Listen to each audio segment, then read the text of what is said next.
तुम फेंकते हो खाने को, आज बर्बादी कर रहे हो।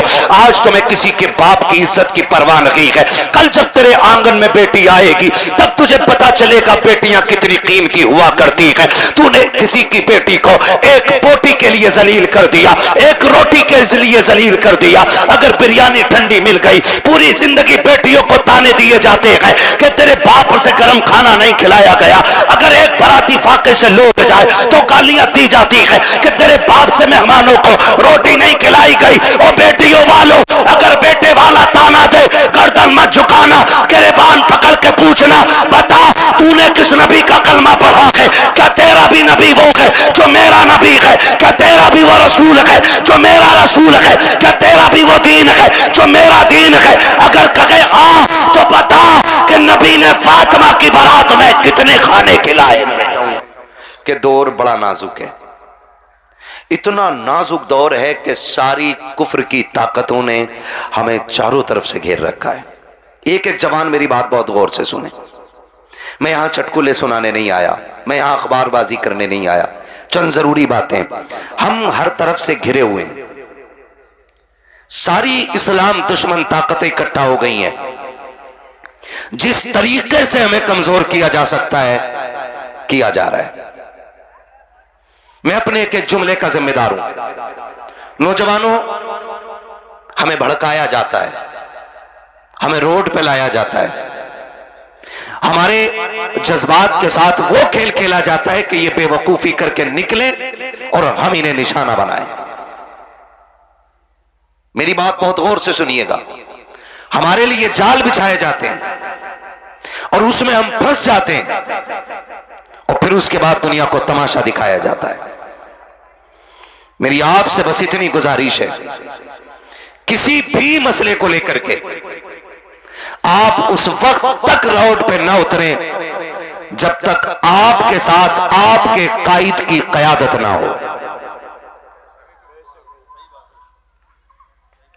बहुत गौर से मेरी बात सुनिएगा। आप उस वक्त तक रोड पे ना उतरें जब तक आपके साथ आपके कायद की क़यादत ना हो, जब तक आपके साथ आपका कोई रहबर ना हो, जब तक आपके साथ आपका कोई रहनुमा ना हो, वरना कुत्तों की तरह मारे जाओगे और कोई हाल और पुरसाने हाल वाला नहीं मिलता है। फिर जमाने ठट्टे लगाते हैं, दुनिया हंसती है। अगर कोई आके ये कहे नहीं घर में बैठना हराम है, निकलो रोड पे, तो उनके लिए कह देना इस्लाम के दामन में किसी चीज की कमी नहीं है। हाँ हाँ, सर कटाने का जज्बा अगर इस्लाम देता है तो सुलह हुदैबिया उठा करके देखो। दुश्मनों से सुलह का भी हौसला इस्लाम देता है। अपने आप को तबाह करने की जरूरत नहीं है। कितने बेटों के साथ जिंदगी से खेला गया है, कितने बच्चों की जिंदगी बर्बाद कर दी गई है। हमारा ना कोई कायद था ना रहनुमा था और हम बंसरंग के पैर तोड़ जाते हैं। तुम्हें खुदा का वास्ता अगर निकलना हो तो पहले कायद को आवाज दो। अगर हमारा कायद आगे आ जाए तो फिर रुकने की जरूरत नहीं है, फिर ऐलान करके बता दो कि मोहम्मद से वफा, तूने तो गम तेरे है, ये जहां चीज है क्या लो हो कलम तेरे। ये मेरा पहला पैगाम आपके लिए। क्या गई है पहला पैगाम? बिना कायद बिना रहनुमा के रोड पर बोलो, नहीं निकलना है, नहीं निकलना है। सारे लोग हमें घेरे हुए हैं, हम सारे दुश्मनों के बीच में। आप देखते हो कभी खड़े हो रामपुर दोराहे के चौक में, लोगों के पेट में दर्द होता है ना? नकाब वाली औरत या टोपी वाला मर्द हो, चेक इन के नाम पे हर गाड़ी रोकी जाती है। फिर वहीं खड़े होकर आप तमाशा देखो कि जो तुम्हारे जैसे नहीं है उन्हें कोई पूछने वाला भी नहीं है। हर एतबार से निशाना बोलो हम ही हैं, निशाना हम ही हैं। हमें होश के नाखून लेने पड़ेंगे। मुझे एक बात बताओ, बाहर वाले भी दुश्मन अपने और अंदर वाले भी दुश्मन अपने। आप मुझे बताइए हम किससे लड़ें? बाहर वालों से लड़ें कि अंदर वालों से लड़ें? आपसे मेरी इतनी गुजारिश है, सफों में इतनी मजबूती पैदा कर लो कि तुम्हारी पहचान बिरादरियों और सिलसिले और शजरों के नाम पे नहीं, सिर्फ एक नाम होना चाहिए कि ये जितने बैठे हैं मोहम्मद अरबी के गुलाम बैठे हुए हैं। ये ख्याल रखिएगा किसी कौम का एहतराम सैयद को छोड़ के इसलिए नहीं होता है कि वो आला कौम रखता है। हम किसी भी बिरादरी का बंदे का हाथ इसलिए चूम लेते हैं कि वो अगर हुजूर के दीन का वारिस होता है तो हमारे सर का ताज होता है। यही मयार होता है कि नहीं? बोलो। तो फिर हमारे झगड़े काहे के? कितने झगड़े हो गए? सिलसिलों का झगड़ा, खानकाहों का झगड़ा, पीरा मुरीदी का झगड़ा, बिरादरी का झगड़ा, खानदान का झगड़ा, मैंड का झगड़ा, भाई भाई की शिरकत और बंटवारे का झगड़ा। इतने झगड़ों में हम फंसे रहते हैं। तो मैं खुदा का वास्ता दे के कहता हूं, आपसी झगड़े ना कीजिएगा, आपसी झगड़े ना कीजिएगा। अगर आपके हिस्से में इतनी कम रह गई है ना अब्बा की जमीन, तो फिर भाई पे मुकदमा नहीं करना है। भाई पे मुकदमा, टेंशन हो रही है इन बातों से क्या?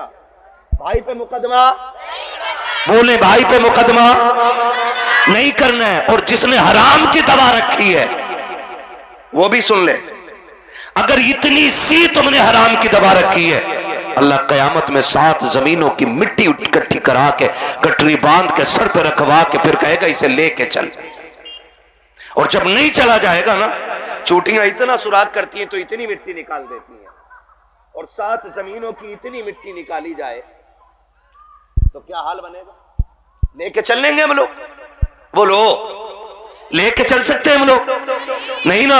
तो फिर पीछे आग के कोड़े लेके खड़े होंगे, मारा जाएगा, चलाया जाएगा। इसलिए खुदा का वास्ता है, किसी भाई की नाजायज प्रॉपर्टी पे निगाह ना बिगाड़ना, अपने भाई के हुकूक को हराम समझ के डकार ना लेना, फ्री का समझ करके किसी की जायदाद पे कब्जा ना करना। वरना याद रखिएगा, भाई तो तुम्हें नजरअंदाज कर सकता है, भाई हो सकता है तुमसे कमजोर हो या शरीफ हो, तुम्हारा मुकाबला ना कर सके, लेकिन जब अल्लाह की अदालत लगेगी और जब मीज़ान पे अमल तोले जाएंगे, बड़े बड़ों के माथों पे पसीना आएगा, कोई बचाने वाला नसीब नहीं होगा। अगर ये चाहते हो कयामत में सुरखरू हो जाओ तो हक खा के न मरना, हक दे के मरना, ताकि तुम हक दे के जाओ तो कब्र में कोई अजान ना भी पड़े, फिर भी खुदा की रहमतें तुम्हारी कब्रों में उजाला करना शुरू कर। नारे तकबीर, नारे रिसालत, मसलके आला हज़रत हज़रत अल्लामा मुफ्ती हम्माद साई किबला मुरादाबादी, हुजूर आसन साई किबला जिंदाबाद जिंदा। करेंगे इंशाअल्लाह, वादा करते हैं इंशाअल्लाह। मैं इन बच्चों से कहूंगा, मेरे बच्चे अगर गुर्बत आ जाए, मैं उन बड़ों बड़ों से क्या बात करूं जो सुनने तैयार ना हो। मैं बच्चों को समझा रहा हूं, बेटे अगर गुर्बत आ जाए और इतने फाके हो जाए कि भूख का नंबर आ जाए, मैं कहता हूं मर जाना किसी का छीन के चुरा के, हराम का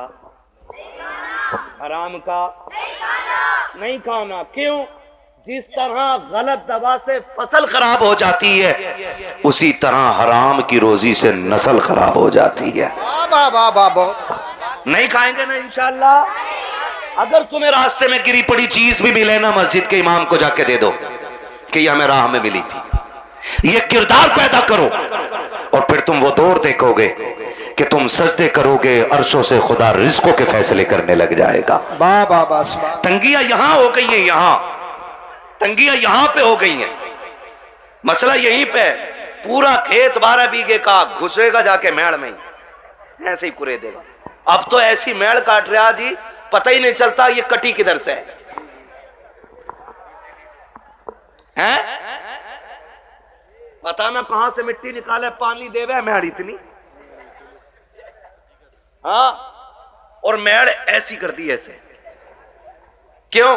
इसका दाव लगा इसने गिरा ली, उसका दाव लगा उसने गिरा ली, मेड़ ही टेढ़ी कर ली। ये कंडीशन है हमारी। ये मुझे बताओ, बरकत मेंढ से होती है कि खुदा के करम से? जोर से। उन लोगों को पता लग जाना चाहिए, आज नबी वाले नबी का जिक्र कर रहे हैं और मेंढ वालों का तज़किरा हो रहा है। ठीक है जी, बरकत मेंढ से होती है कि खुदा के करम से? बच्चे ही बोल रहे हैं जिन्होंने आज तक मेंढ देखी ना होगी। जो फावड़ा मारे बैठा वो कतई बोलने तैयार नहीं। सोच रहा मुझे ही कह रिया दिखे, और इस कमेटी वालों ने कहीं नाम ना बता दिया हो। ये कंडीशन है हमारी। बरकत कैसे होती है? बड़े बड़े बोले, बरकत किस चीज से होती है? रज़ाक कौन है? बोलो क्या बात है, सलामत हो। रज़ाक कौन है? इतनी जोर से पुकारो कि आवाज अर्शों तक चली जाए। रज़ाक कौन है? रोजी देने वाला कौन? रोजी देने वाला कौन? जिंदगी का मालिक कौन? हम सबका खालिक कौन? मौत का मालिक कौन? जब सब कुछ मालिक अल्लाह है तो मैंड क्यों काटी? क्यों काटी? कह रहा मानेगा थोड़ी, इसने इतनी काट दी, उसने ला के लोहिया हल, और जब मारा पलटा दे के उधर को ना, कह रहे अब भी बंधेगी ना बंधेगी सीधी कर। जी जी हाँ मुझसे ही पलटा है सही से जमीन है। ट्रैक्टर वाला नाम दे रहा। सुन भाई कलुआ, अबूरू हो गुड्डू, ट्रैक्टर सही से चलाया कर। क्या रुपए बीघा ले रहे हैं आजकल जुताई में?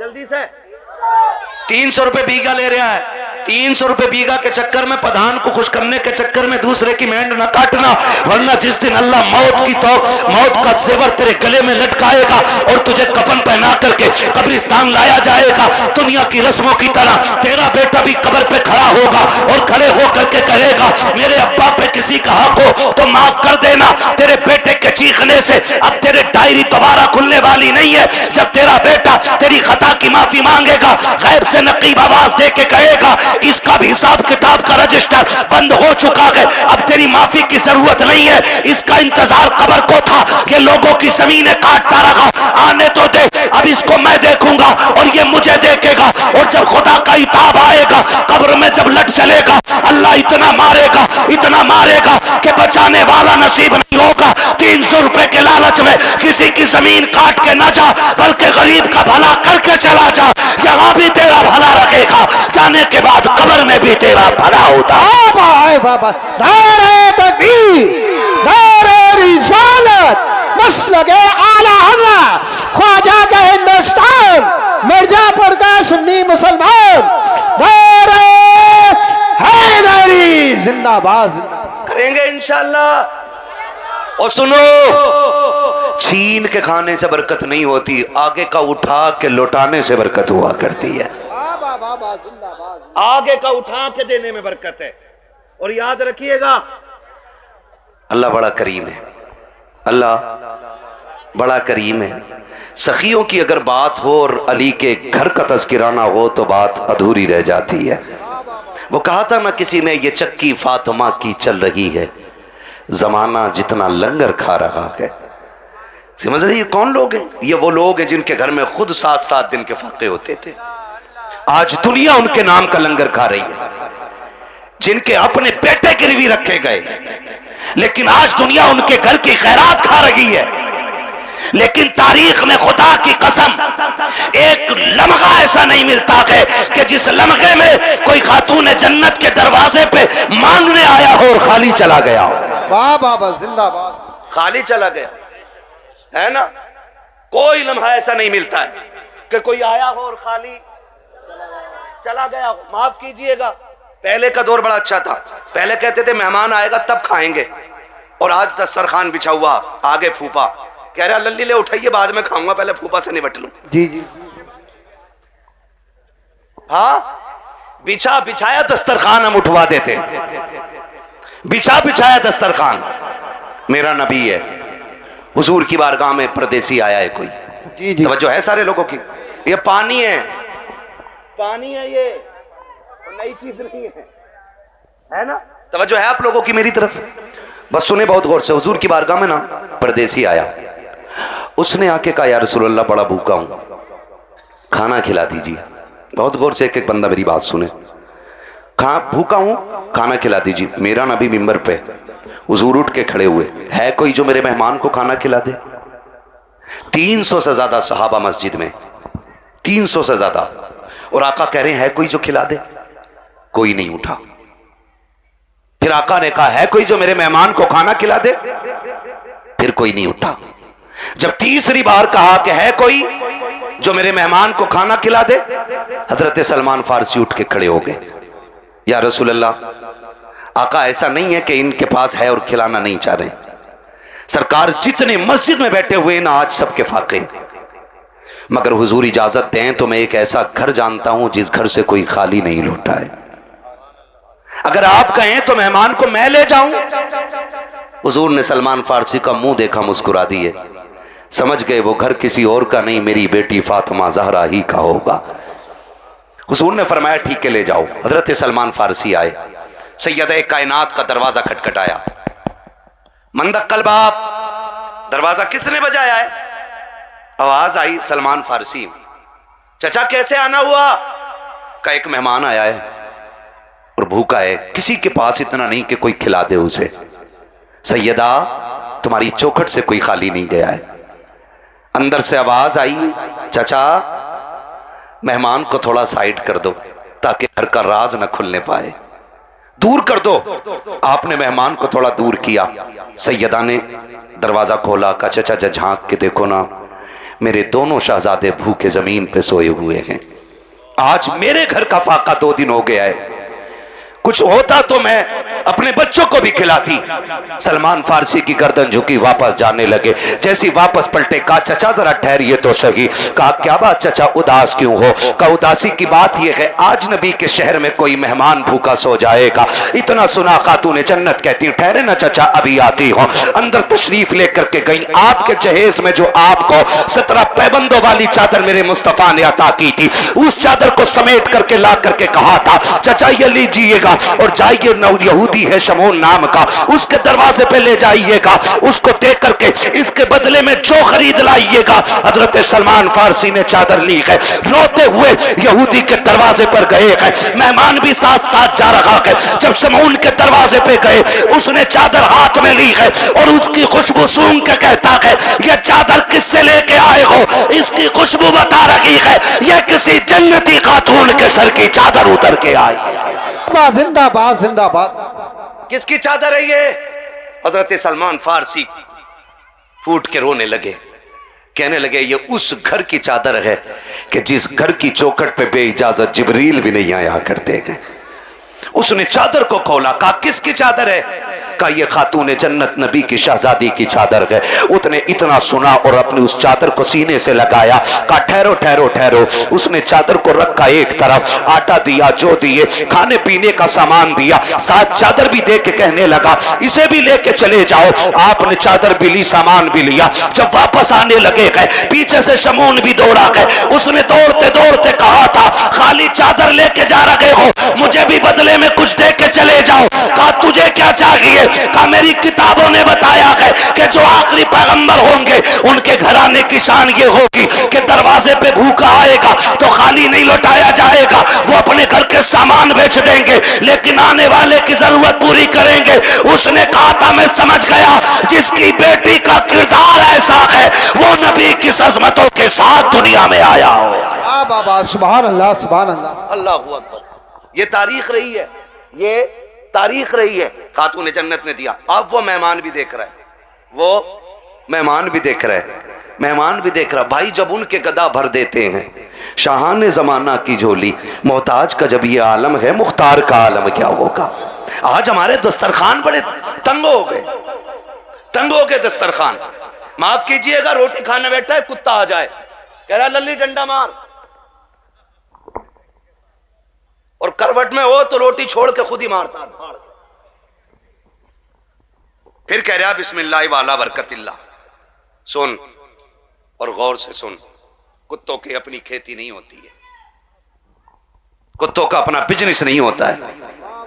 खुदा जिसके दरवाजे पे किसी को भेजता है ना, तो वह इसीलिए भेजता है कि उसको इस लायक बनाया है उसने। बेशक सुभान अल्लाह सुभान। उसको इस लायक बनाया है उसने, इसलिए आपके दरवाजे पे भेजा गया है। कुत्ते दरवाजे पे आ जाएं तो मारा ना करो। क्या चला जाएगा, आधी रोटी उठा के डाल दे, तेरी आधी रोटी से गुर्बत तो नहीं आ जाएगी, लेकिन कुत्ता आधी रोटी पे कनात कर लेगा। आधी रोटी खा के वो सब्र से बैठ जाएगा। उसको लाठी डंडे से ना मारिए। अगर मेहमान ना आ सके तो जानवरों को खिलाया करो, कुत्ते भी ना आ सके तो परिंदों को खिलाया करो, वो भी ना हो सके तो चूटियों को खिलाया करो, इसलिए कि जो तुम खाते हो वो गंदगी बनता है और जो रब की मखलूक आती है वो दुआएं बन के अर्शों से टकराती है, और जब दुआएं जाकर के अल्लाह के अर्श से टकराती है तो एक का रिस्क नहीं बल्कि अल्लाह 7 पुश्तों के रिस्क का इंतजाम फरमा दिया करता। सुभान अल्लाह सुभान अल्लाह।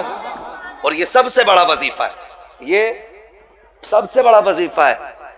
जान रहे हो, बारात लेके जा रहा है ना, बारात कितने चलने बारात में? बिल्कुल फुर्सत में ही है सब। 450। जिस बूथ पे वोट डाल दें उसे ही जिता दें, ऐसे ही है ना। 450 बारात जा रही है। तो कह रहे बारात में कह रहे यहाँ चलिए उधर। यार हाफिज जी तुम ना होगे ना तो बात खराब हो जाएगी यार, कंगे से कोई जानता भी ना दिखे, ये बदमाशी दिखा रहा है। और जब वलीमे की बारी आई ना अपने बाप के घर खिलाने की, कह रहे ना मैं तो गरीबों को ही खिलाऊंगा बस, एक हाफिज जी और 4 गरीब आदमी। मैंने सुन्नत अदा करी है। वो बेगैरत, कल जो 400 450 लेके गया था तेरे बाप ने कमा के रख दिया था। ये कंडीशन है हमारी। निकाह इतना आसान कर दो कि कोई बेटी होने पे शर्मिंदा ना हो। इतने आसान कर दो निकाह कि कोई बेटी बाप के आके नजरें झुका के खड़ी ना हो। निकाह इतने आसान कर दो कि बेटी मुस्कुरा के कहे शुक्र है हुजूर की उम्मत में पैदा हो गई हो। इतने आसान करो निकाह। लेकिन जब बारात ही 450 की हो और उसमें भी ना कोरमे के अलावा कुछ ना चलेगा जी। क्यों? दाल से कैंसर हो जा है काय का? हाँ। और वो कुत्ता कटिंग खाना देखा है? बफर गैम है, बम्फर गैम है। अरे खड़े होके जो खाते हैं उसे क्या कहते हैं? सुन लो भाई स्टैंडर्ड वाले सुन लो। है स्टैंडिंग। कितना अजीब दौर आ गया। जब हम छोटे थे ना बारात में जाते थे तो एक जगह बैठा दिया जाता था और कोई हाँ पाल पे या जमीन पे इज्जत से बैठाते थे वो लोग। एक चावल लेके आ रहा है, पीछे से बूरा लेके आ रहा है, उसके पीछे से घी लेके कोई आ रहा है, ठीक है ना, ये चलता था। फिर कोई खान चावल है, किसी के हाथ में सालन है, किसी के हाथ में पानी है, मेहमानों की तरह खिलाया जाता था। अब ना सारे तबाकों में नुकसानी कर दी बैलों की तरह, आओ और नांदों पे लग जाओ। और लोग कह रहे हैं ये स्टैंडर्ड नहीं है, ये कुत्ता कटिंग खाना है। हाँ आओ लग जाओ। हालत देखो, कहीं नंगे पहुंच जाते हैं ना तो वो यूज एंड थ्रो, वो प्लेट जो आती है कई फाइबर की, गत्ते वाली जो प्लेट होती है ना यूं टूट जाती है फाइबर वाली, उसमें चावल रख लिया। आगे देखो कोरमा, अरे कबाब, ये तो बहुत देर बाद दिखे, वो भी उसमें।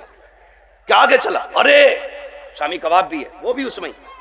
और आगे देखी कोल्ड ड्रिंक, भर लिया गिलास, अब गिलास लिए घूम रहा।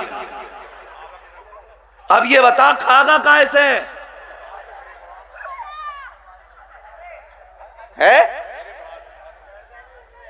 खागा का जर्दा भी मार दें उसमें ही। जियो यार, सलामत रहो, बड़ी हिम्मत है भाई। हम एक दिन कोई गुलाब रेस्टोरेंट है, कौन सा है वो, पाक बड़े वाली साइड में ना, एक दिन भाई हम उसमें हम दावत में चले गए, अल्लाह माफ करे, हमें तो रोटी हाथ में आई। हाथ क्या ना आई, हमने देखा सारे कुत्तों की तरह खा रहे हैं। मन के चलो लौट चलो, इंसानों की यहां गुंजाइश ही नहीं है। हाँ इंसानों की। एक बुड्ढे बड़े मियां को देखा, साहब भाई कोरमा प्लेट चिचिया रही और लिए घूम रहा तमाम सफेद कपड़ों पे। इसके लिए मर गए हम। शादियां इतनी महंगी कर दी हैं कि आज गरीब खून के आंसू रो रहे हैं। जहेज की महंगाई कम नहीं थी कि खानों की महंगाई इतनी कर दी है। अब तो गोलगप्पे भी वहीं रखे, छोले भी हैं, कबाब भी हैं, कुछ तो ऐसे टूट पड़ते हैं जैसे मिला ही नहीं है कभी। और सच्ची बात बताऊं, ये टूटने वाले वो होते हैं जो अपने बीवी को छींचड़े फेंकने पे भी गालियां बोलते हैं। हाँ भाई, और लड़की वाले से कहते सुन हड्डी ना हो कोरमे में, क्यों बगले लेके आएगा।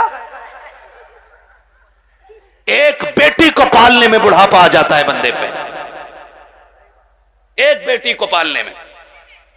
आज तुम फेंकते हो खाने को, आज बर्बादी कर रहे हो, आज तुम्हें किसी के बाप की इज्जत की परवाह नहीं है। कल जब तेरे आंगन में बेटी आएगी तब तुझे पता चलेगा बेटियां कितनी कीमती हुआ करती है। तूने किसी की बेटी को एक बोटी के लिए जलील कर दिया, एक रोटी के लिए जलील कर दिया। अगर बिरयानी ठंडी मिल गई, पूरी जिंदगी बेटियों को ताने दिए जाते हैं कि तेरे बाप से गर्म खाना नहीं खिलाया गया। अगर एक बराती फाके से लौट जाए तो गालियां दी जाती है कि तेरे बाप से मेहमानों को रोटी नहीं खिलाई गई। और बेटियों वालों, अगर बेटे वाला ताना दे गर्दन मत झुकाना, गिरबान पकड़ के पूछना, बता तूने किस नबी का कलमा पढ़ा है? क्या तेरा भी नबी वो है जो मेरा नबी है? क्या तेरा भी वो रसूल है जो मेरा रसूल है? क्या तेरा भी वो दीन है जो मेरा दीन है? अगर कहे हाँ तो बता कि नबी ने फातिमा की बारात में कितने खाने खिलाए थे?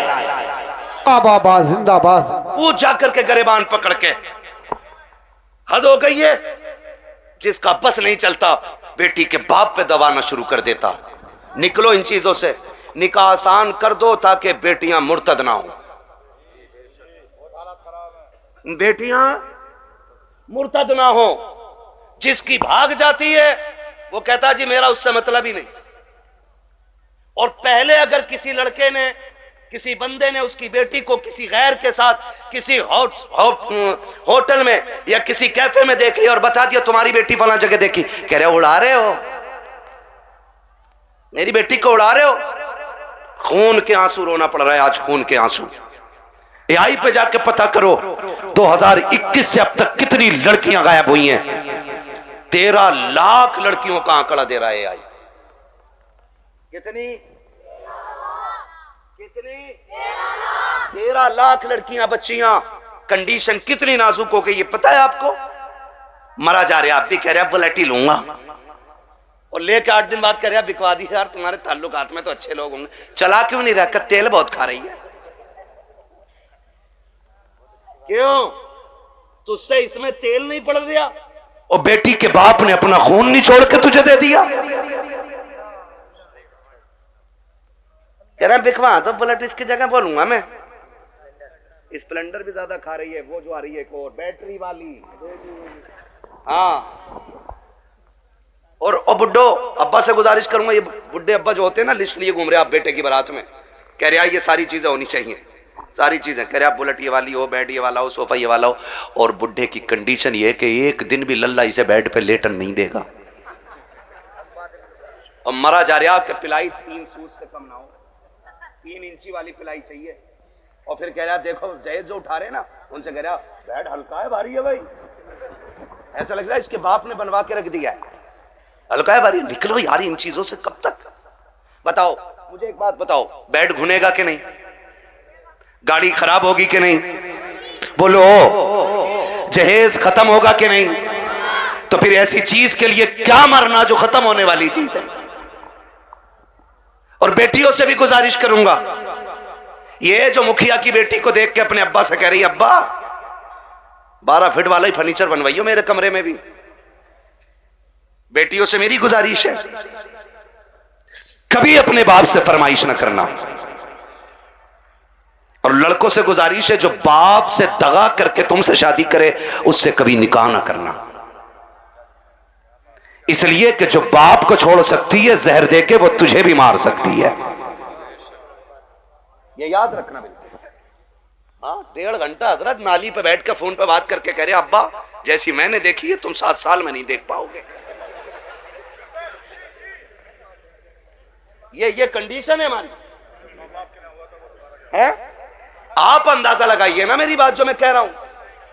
हाँ इमाम साहब फजर में 2 रुकू पढ़ दे 1 रकात में, कह रहा लो कल से आने ही ना हमें भी, कह रहा टांगे पत्ती आ गई। 2 रुकू में टांगे पत्ती आ जाती हैं। और 1.5 घंटा नाली पे खड़े होकर मच्छर काट रहे हैं, डेंगू बन गया, फोन ही नहीं हट रहा कान पे से। ये आशिक नहीं होते हैं, ये मलेरिया की औलाद लवेरिया होते हैं। आपसे मेरी गुजारिश है वो बच्ची हमारी नस्ल को अच्छा बना ही नहीं सकती है कि जो अपने माँ बाप से गद्दारी करके हमारे घर में आई होगी। ये याद रखिएगा। और बेटियों से कहना चाहता हूं, सुनो, ऐसे भी होते हैं छपरी, 3 महीने मुंबई में काम करके बाल यहां को लटका के और कड़ा पहन के बुंदे लटका के और यूं चल रहा, यूं धब्बा नहीं लगने दे रहा यहां को, धब्बा। लड़कियों को बहका रहे हैं कि हम इतना पैसा कमाते हैं, लड़कियां लालच में आ जाती हैं, जी सोने वाला है, गाड़ी वाला है। मेरी बेटी, हाथ जोड़ के कहता हूं, खुदा की कसम, अगर सातों जमीन की दौलत उठा करके एक पल्ले में रख दिया जाए, चांद सूरज को उतार करके उसी दौलत के साथ रख दिया जाए, ये सारी कायनात की दौलत मिलके तेरी इज्जत के एक लम्हे के बराबर नहीं हो सकती है। जो इज्जत तुझे खुदा ने अता की है, जो इज्जतें तुझे मुस्तफा ने दी है, दुनिया अगर दौलत का लालच दे तो थूक देना, कह देना तेरी दौलत, तेरी मोहब्बत मेरे बाप की मोहब्बत से ज्यादा नहीं हो सकती है। बाबा, नारे तकबीर, नारे रिसालत, मसलके आला हज़रत हज़रत अल्लामा मुफ्ती हम्माद साई किबला उलमाए अहले सुन्नत जिंदाबाद जिंदाबाद। तवज्जो है सारे लोगों की। ओ भाई, बेटियों से एक बात कहूंगा, बहुत गौर से मेरी बात बेटियां सुन लें। हमारी मर्जी है हमारा निकाह, इस्लाम ने तुझे हक दिया है निकाह का, मर्जी का भी हक दिया है, लेकिन किसी किताब में यह नहीं लिखा है कि बाप और भाई की दस्तार और पगड़ी पे जूते मार के तू घर से निकले। इस्लाम ने तुझे इसकी इजाजत बिल्कुल नहीं दी है। हाँ, वो है ना तेरे लिए इख्तियार, निकाह उस वक्त तक नहीं होगा जब तक तेरी मर्जी शामिल नहीं होगी। ये दिया ना इस्लाम ने तुझे हक, तेरी मर्जी के बगैर निकाह, बोलो, नहीं हो सकता है। यह हक है तुझे इस्लाम ने दिया। लेकिन ये कौन सी बात हो गई, तुम मानो ना मानो मुझे निकाह उससे ही करना है, निकाह उससे ही करना है। मेरी बेटी सुन, जब भी तेरा दिमाग डाइवर्ट हो, तेरा जहन बदले, कभी तेरा ख्याल गलत हो, माँ बाप को धोखा देने का ख्याल हो ना, एक बात याद रखना कि तेरे बाप का कितना एहसान है तुझ पे। बस इतना सोच लेना, कितना एहसान है। मैं उसकी 18 साल की मजदूरी की बात नहीं कर रहा हूं, मैं 20 साल तेरे लिए जो धक्के उसने मार्केट में खाए, मैं उसकी भी बात नहीं करता। मैं सिर्फ उस लम्हे की बात करता हूं कि जब तू मां के शिकम में थी, चचा को पता चला बेटी होने वाली है, बच्चा आने वाला है। चचा ने कहा जी 1 क्विंटल लड्डू बन जाने चाहिए। बनते हैं कि नहीं? 1 क्विंटल लड्डू बन जाने चाहिए। दादा ने कहा सोम पपड़ी से नीचे मीठा नहीं बटेगा। मां हॉस्पिटल में गई, रात को 1 बजे कॉल आया, डॉक्टर ने कहा मुबारक हो, तुम्हारे घर में बेटी आई है। चचा जहां था वहीं गिर गया। सुन मेरी बेटी, दादा की सांसें रुक गई और दादा बिस्तर पे लेट के कहता है मुझे वारिस चाहिए था, बेटी नहीं। चचा के पास मीठे वाले का फोन आया, मीठा नहीं लेना है, मीठा नहीं लेना है। तो उसने कहा नहीं, बेच दे अपना मीठा। का ऑर्डर तो किया था ना? कहा ऑर्डर तो किया था। कहा फिर लेगा क्यों नहीं? कहा बेटा होता तो मीठा बांटता, बेटी आई है इसलिए मीठा नहीं चाहिए। अब सुन बेटी, सब तुझसे मुंह मोड़ चुके हैं। तेरा आना दादा को भी अच्छा नहीं लगा, तेरा आना दादी को भी अच्छा नहीं लगा, तेरे चचा को भी अच्छा नहीं लगा, तेरी फूफियों को अच्छा नहीं लगा, तेरे फूफाओं को अच्छा नहीं लगा, सारे मुंह मोड़ के बैठे गए। लेकिन जब हॉस्पिटल के बाहर तेरा बाप खड़ा था, डॉक्टर के जरिए खबर दी गई कि बेटी आ गई है, इसमें एक लम्हा कदम नहीं रोके थे, एक लम्हे के लिए इसने नजरें नहीं बिगाड़ी थी, बल्कि रफ्तार से अंदर गया था और जिसे दुनिया ने ठुकराया था उसी बेटी को बाजू बढ़ा के इसने गोद में उठा के कहा था मालिक दुनिया जो चाहे सोचे, मैं तेरा शुक्र अदा करता हूं, बेटा नहीं आया तो क्या आया, तेरे कलम से मेरे घर में तेरी रहमतें आ गई हैं। जिंदाबाद जिंदाबाद, सुभान अल्लाह। ये मेरी बेटी, जब तुझे कोई नहीं अपना रहा था तब बाप ने अपनाया था, वरना फेंक देता वो भी किसी कचड़े के ढेर पे। कौन था उसे रोकने वाला? आज उसी का मुंह काला करके भाग जाती हो, आज उसी के मुंह पे कलंक पोत के कहती हो कि मैं एक होशियार बच्ची हूं, मैं समझदार बच्ची हूं। सारी दुनिया की औरतों की अक्ल एक पल्ले में नबी की फातिमा जहरा की अक्ल दूसरे पल्ले में रखो। सुभान अल्लाह। फिर कायनात की औरतों की सारी अक्लें खातून जन्नत की अक्ल की बराबरी नहीं कर सकती हैं। हाँ नहीं कर सकती हैं, लेकिन तुम्हें पता है ना, जब हैदर कर्रार मौलाए कायनात रिश्ता मांगने के लिए आए, हुजूर उठे घर की तरफ चले, जिब्रील आ गए। या रसूल अल्लाह किधर? का जिब्रील रिश्ते के लिए आया बैठा है, बेटी से पूछ लूं ना। तो जिब्रील कहते हैं आका ये रिश्ता जन्नत में रब ने कर दिया है। कहा हुआ है? जन्नत में रिश्ता हुआ है। कि ये रिश्ता अल्लाह ने अर्शों पे कर दिया है। का मालूम है? का फिर भी आप का बात यह है कि बेटी से इजाजत लेने जा रहा हूं। जी जी हुजूर क्यों? ताकि इसलिए कि कल जब बेटियों को रुखसत करने की बारी आए ना, तो बाप अपनी मर्जी से बेटियों का गला दबा के रुखसत न करे, बल्कि निकाह से पहले हर बाप अपनी बेटी की इजाजत जरूर ले ले। जी जी जी ये बाप का फर्ज था। और अब बेटी का किरदार आप देखिए।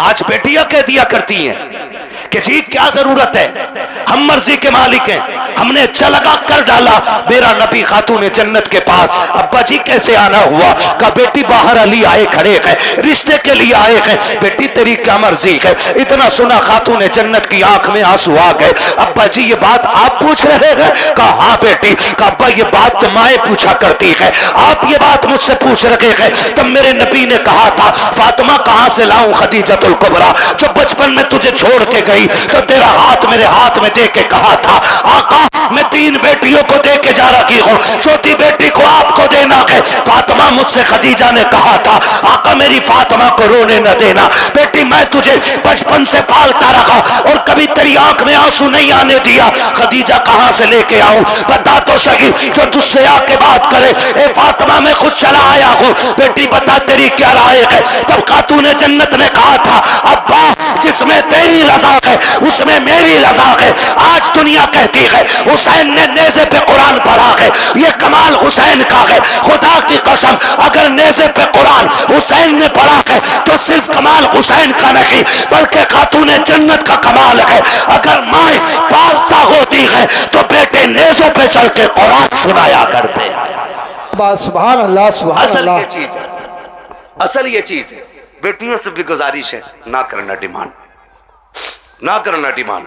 सब्र के साथ जिंदगी काट जाओ, कट जानी है ये तो कट जानी है। 60 भी कट जानी है, 70 भी कट जानी है, फटे जोड़े में भी कट जानी है, 20,000 के लहंगे वाली की भी कटी जानी है। मरना सभी को है, लेकिन याद रखो अगर तुम इस हाल में जाओ कि तुम्हारे बदन के कपड़ों पे 25, 26, 30, 40 पैबंद लगे हों, लेकिन तुम्हारे शोहर की तुमसे नाराजी ना हो, तो तुम कब्र में जैसी लेटोगी आखिरी तख्ता लगेगा, अल्लाह तुम्हारी कब्र में जन्नत की खिड़कियां खोल देगा। वाह वाह वाह सुभान। असल चीज है शोहर की रजा। इसलिए मैं बहन बेटियों से कहूंगा जिंदगी ऐसी गुजारें कि जिससे रब भी राजी हो, रसूल भी राजी हो। और पैसे वालों से, जमीन वालों से कहूंगा निकाह कुछ अल्लाह रसूल के लिए भी कर लो, अल्लाह रसूल के लिए भी कुछ निकाह करो। ये सबसे ऊपर लिखा होता है निकाह मिन सुन्नती फमन रगीबा अन सुन्नती फलैसा मिन्नी, ये सबसे ऊपर लिखा होता है। लेकिन मसला ही कुछ और है। 4 बेटे अल्लाह ने दे दिए ना, तो हिसाब लगा रहा है, हिसाब लगा कह रहा कि 10 लाख गुड्डू में मिलेंगे, 10 पप्पू में मिलेंगे, 10 अच्छन में मिलेंगे, 10 बल्लन में मिलेंगे, 40 लाख का मालिक बैठ गया, बन गया बैठे बैठे। हिसाब लगा रहा, तू कारून नहीं है, तू शद्दाद नहीं है, तू आमान नहीं है, फिरौन नहीं है, क्या है तेरे पास दौलत है, क्या औकात तेरी? हुए नाम वर बेनिशां कैसे कैसे, जमी खा गई आसमां कैसे कैसे। बड़े बड़े कब्रिस्तानों में चले गए। कोई डिमांड जहेज की ना कीजिएगा, करेंगे इंशाल्लाह कोशिश करेंगे कि डिमांड ना करें, करेंगे कोशिश। अच्छा कितने नौजवान हैं जो हाथ उठा के वादा करें कि हम बिना मांगे निकाह करेंगे। सलामत रहें माशाअल्लाह, बगैर मांगे हैं? नहीं क्या बात है, सलामत रहे मेरे लाल। अल्लाह इन बच्चों की जवानियां अच्छी करे, खुदा करे कि ये बच्चे वो दिन देखें ये दूल्हा बने हो और इनके सेहरों पे बातें मदीने वाले मुस्तफा की हो रही हो। आमीन सुभान अल्लाह। हाँ जी करेंगे इंशाअल्लाह। हल्का हाथ रख भाई, एक दूसरे को देख के हंसो मत। आज वादा कर लो, मौत आनी है, मौत आनी है, मरना मरना जरूर है। मुझे साहब भाई ने बताया कि दादा ने भी हाथ उठाए, तो मैंने कहा फिर टेंशन क्या, दादा तो सबसे आगे होता मांगने में, इसलिए ये पहला वादा तो दादा ही करे कि मैं नहीं मांगूंगा, डिमांड नहीं करूंगा। वादा करे, लड़की वाला जो मुट्ठी बंद करके दे देना वो ले लो। निकाह इतने आसान कर दो कि बेटियां मुर्तद ना हो, बेटियां मुर्तद, बेटियां मुर्तद। और आपसे एक गुजारिश है, मैं उन बाप भाइयों को सबसे बेगैरत मानता हूं जो बेटियों की कमाई खाते हैं। बुरा लगेगा, कड़वा भी बहुत है। वरना मुझे एक बात बताइए, ये जो ऑफिसों में हमारी बच्चियां जा रही हैं, इनकी सैलरी 6,000, 7,000, 12,000, 15,000 है, और अभी आईफोन कौन सा लॉन्च हुआ है, 17 प्रो मैक्स, बड़े बड़े कमाने वालों ने नहीं खरीदा है। ये 15,000 की सैलरी में ऑफिस में जाने वाली पे कहां से आ गया, कहां से आ गया ये, जिसके 7,000 किराए में उठ जाते और 12,000 का खाना खा जाती है घर पे। ये 1.5 लाख 1,80,000 का फोन कहां से आया है? कोई पूछने वाला? कह रहा हमारी लल्ली पर सबसे बड़ा फोन है, देख तेरी लल्ली इतना बड़ा कदम उठागी कि तुझसे बड़ा कमीना कोई नहीं बचेगा गांव में। हद हो गई भाई, बेटियों को ऑफिसों में भेजा जा रहा है।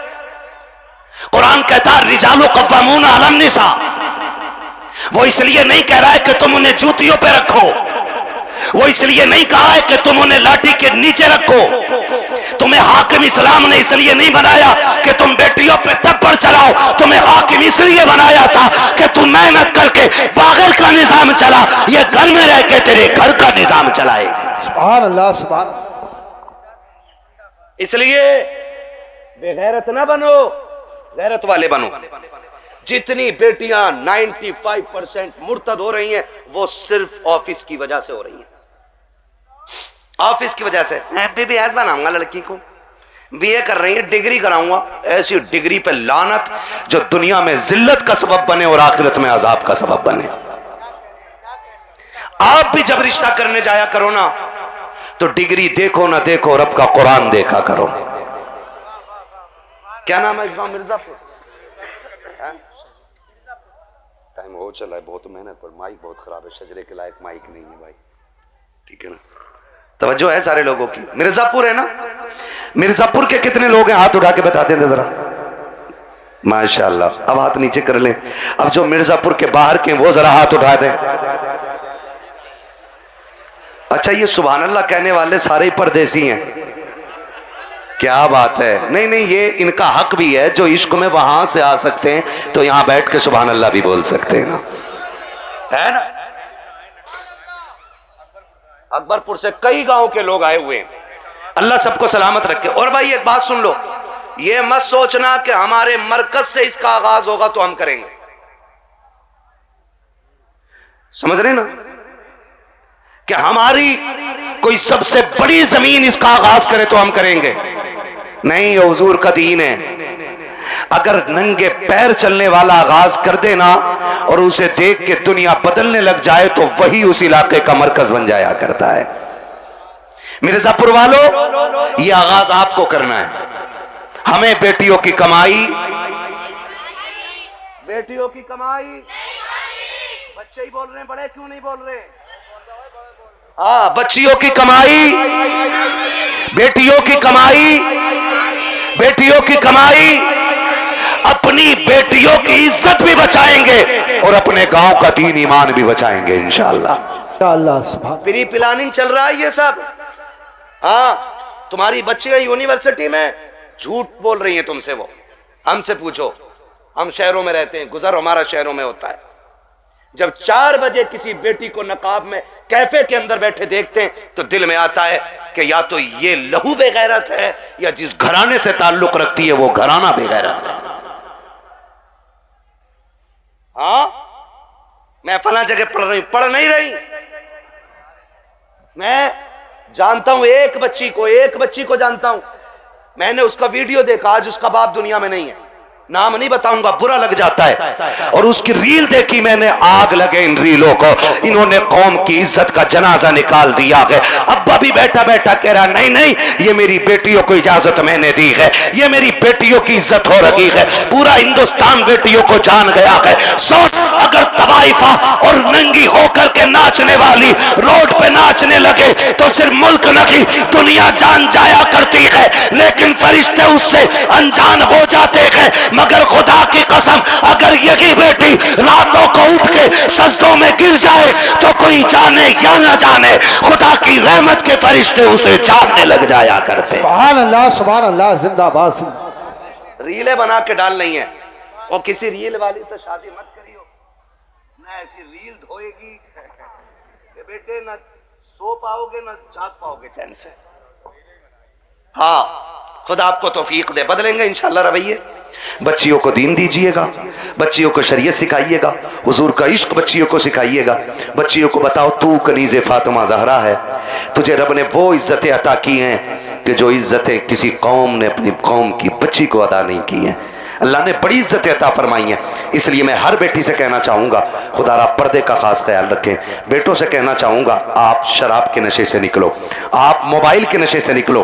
आप 3 बजे तक मोबाइल चलाते हो, फिर जब सोते हो ना तब तक तुम्हारे घर की बच्चियों की नींद पूरी हो चुकी होती है, फिर तुम्हारे ही फोन से चैटिंग और चीटिंग होती है, फिर वही बहन बेटियां तुम्हारे मुंह पे कालिक पहुंच जाया करती हैं। इसलिए जागो, अपना घर भी बचाओ, अपना शहर भी बचाओ, अपना दीन भी बचाओ, अपना ईमान भी बचाओ। अब ये लाजिम हो गया, हर एक को जागना पड़ेगा। प्री प्लानिंग कह रहा, जो एक मुस्लिम लड़की से ब्याह कर ले उसे हमारी संस्था 5 लाख देगी, फिर वही बेटी रोड पे मिलती है मरी हुई है। मुरादाबाद की न्यूज नहीं चल रही है, मुरादाबाद की न्यूज, नाम नहीं लूंगा, लोगों के पित्ते कलेजे फट जाते हैं, गैरत नहीं आती है। आंख तब नहीं खुलती जब खुलनी चाहिए थी, और जब सब लुट गया तो फिर कह रहे हाय मेरी बच्ची को वो ले गई थी बुला के, वो ले गई थी बुला के, और तुम क्या मर गए थे? जब तुम्हारी बेटी सहेली के साथ निकली तो तुम्हारी आंखें फूट गई थी। क्या तुम्हें नहीं पता कि बेटियों को निकलने में देर है, परिंदों को कपड़े नोचने में कोई देर नहीं लगती है? आंखें खोल के बैठो। और बेटियों से कहना चाहूंगा, सबसे ज्यादा भरोसा अगर करना है तो अपने बाप पे कीजिएगा, उसके अलावा किसी के बाप पे मत कीजिएगा। खुद पे डिपेंड रहिए, अपनी इज्जत की हिफाजत खुद कीजिए। और कितना भी बड़ा फ्रेंड तुम्हारा हो, तुम्हारे ऑफिस का सर हो, तुम्हारे ऑफिस का मालिक हो, बॉस हो, कितना भी बड़ा लालच दे, ठुकरा दो। इसलिए कि दौलत गई तो फिर मिल जाएगी, इज्जत गई तो दोबारा मिलने वाली नहीं है। रो नहीं रही हैं बच्चियां कि हम लौट के आना चाहते हैं, उसने ले गया था, आज उसने छोड़ दिया, और ये हुआ, मैंने उसके लिए धर्म बदला, मैंने सब बदला। अगर अब भी नहीं जागे तो फिर इस कौम को तबाही से कोई नहीं बचा सकता है, कोई नहीं बचा सकता है। याद रखिए, आसमानों से मदद 313 के लिए आती है, भगोड़ों के लिए कोई मदद नहीं आने वाली है। इसलिए हमें अपने दीन में मजबूत होना है, और अपनी जो दुश्मनियां हैं ये खत्म कर लीजिएगा, करेंगे खत्म इंशाल्लाह। एक दूसरे को माफ करने के आदी हो जाओ, एक दूसरे को माफ करने के आदी हो जाओ। जमीन का झगड़ा है, जायदाद का झगड़ा है, किसी ने इतनी जमीन ले ली है ना, उसे बुला और बुला के कह, जा मैं तुझे बाप का चेहरा देख के माफ कर रहा हूं। सगा भाई है ना आपका, जमीन उसी से तो झगड़ा होगा ना, जा मैं तुझे बाप का चेहरा देख के माफ कर रहा हूं। कयामत में खुदा कह देगा, जा जन्नत में चला जा, मैं तुझे मुस्तफा का चेहरा देख के माफ कर रहा हूं। वाह वाह वाह, सुभान अल्लाह। ये हौसले पैदा करें हम, ये हौसले पैदा करें आप, हौसले। हजरत जी, चुगलखोरी भी क्या है? दिल के पपोले जल उठे सीने के दाग से, इस घर को आग लग गई घर के जराग से। जानते हो, हमारी बर्बादी का सबसे बड़ा सबब वो होता है जो सुबह से शाम तक हमारी बैठक में बैठ के 6 कप चाय पी के जाता है। लगा लो हिसाब, किसने चीनी पे पटेला फेरा हमारी।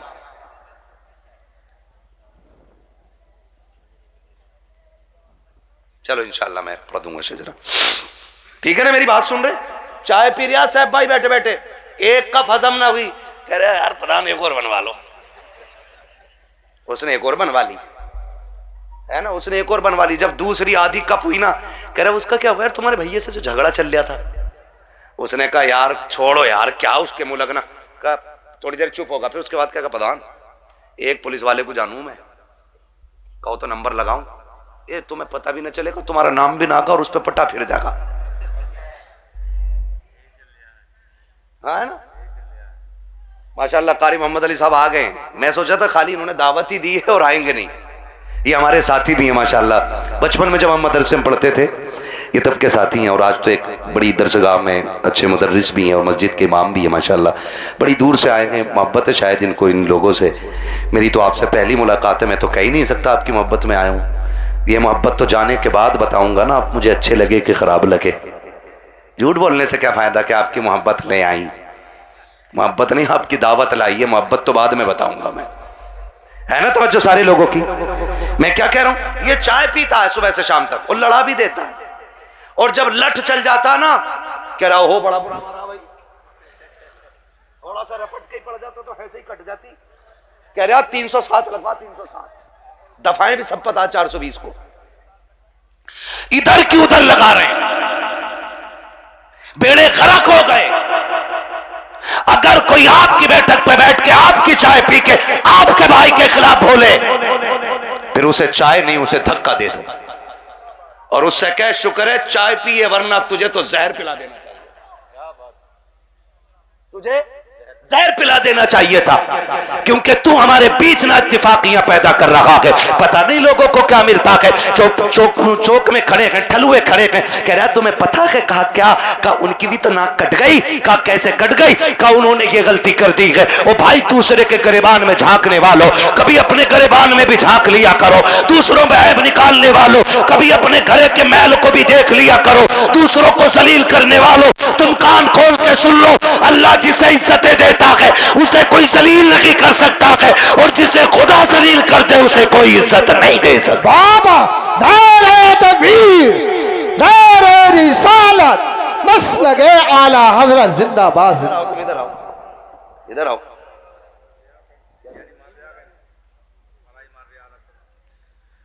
है ना भाई तवज्जो सारे लोगों की। हाँ खुदा आपको सलामत रखे। हजरत तो जा रहा और जाके ना लड़ा भी दे रहा और अच्छा भी बन जा रहा, और कुछ तो इतने दलाल हैं, इतने दलाल हैं, सुने भाई होशियार हो जाओ, मौलवी को खाली मुसल्ले तक ना समझा करो, मौलवी कयामत तक के हालात जानता है, ये याद रखिएगा। लड़ागा भी और फिर थाने में रपट भी खुद करवागा, और फिर पैसे लेके फैसला भी खुद करा दे, और फिर नेता का नेता बन जा। हाँ जिसकी अपने घर में नहीं चलती वो थाने में यूं टहल रहा, क्योंकि दीवान जी ने ना कह दिया ना कि हाँ कोई बात तो बता दिया करो, हम तुम डायरेक्ट कर लेंगे।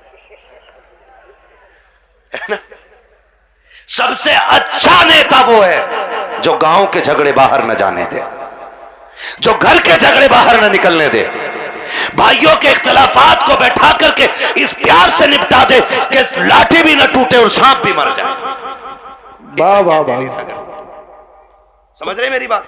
आओ सुनो, इख्तिलाफ पे आखिरी बात सुन लो, बात लंबी हो जाएगी। इख्तिलाफ पे आज माफी करने की तैयारी ही नहीं है ना। अगर झगड़ा हो गया ना, कह रहे यार उससे दुआ सलाम कर ले, कह रहे मौलाना बोल मत दियो, मेरा बाप इतना हरामी है तुम जानते नहीं हो। जी जी, अपने बाप को कह रहा कि इतना हरामी बाप है तुम जानते नहीं हो मेरा। वो गैरत कर, जिसकी नजर में बाप की इज्जत नहीं है ना, तो फिर वो खुदा की बारगाह में भी इज्जतदार नहीं होना है। बाप की इज्जत किया करो। भाइयों में झगड़े हो जाना बड़ी बात नहीं है, झगड़े बाकी रह जाना ये बड़ी बात होती है। हसनैन करीब है, एक शहजादे को हसन कहते हैं, दूसरे शहजादे को जोर से ना बोलूं आगे, जब बोलना है तो फिर बोलो ना। एक को हसन कहते हैं, दूसरे को ये जन्नती जवानों के सरदार हैं, है ना। हसन भी बेमिसाल है और हसन भी बेमिसाल है और इतनी अजमतों के मालिक हैं कि मां खातून जन्नत। बोलो सुभान अल्लाह। बाप वलियों का सरदार, नाना नबियों का सरदार, खुद जन्नती जवानों के सरदार, और बहन को ज़ैनबे कुबरा कहा जाता है। इतनी अजमतों के मालिक। अनबन हो गई किसी चीज को लेकर के, झगड़ा हो गया, तीसरा दिन आ गया। कौन सा? इमाम हुसैन छोटे थे और हसन बड़े। कौन थे? अल्लाह का शुक्र है हम बरेली वाले लोग हैं, हम हसन वाले भी हैं, हम हुसैन वाले भी है ना। हम हसन वाले भी हैं और हसन वाले भी हैं और हुसैन वाले भी हैं।